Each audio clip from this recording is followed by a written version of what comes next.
След обилните валежи и снеготопенето през последните дни, язовир Цонево постепенно увеличава обема си. В момента във водоема има около 140 милиона кубически метра вода, приблизително 42% от общия му капацитет от 330 милиона кубически метра. В последните няколко дни в него се вливат средно около 1 милион кубически метра вода на денонощие.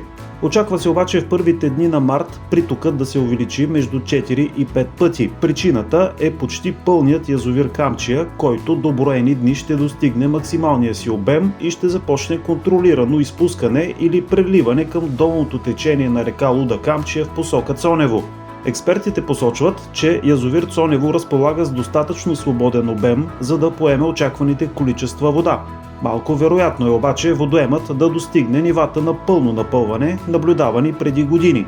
Язовир Цонево има ключово значение за напояването в района и за химическата индустрия в Девня. Другата добра новина е, че основният питейно-битов източник за Варна и Бургас, язовир Камчия, практически е пълен, което изключва риск от водна криза през предстоящия летен сезон.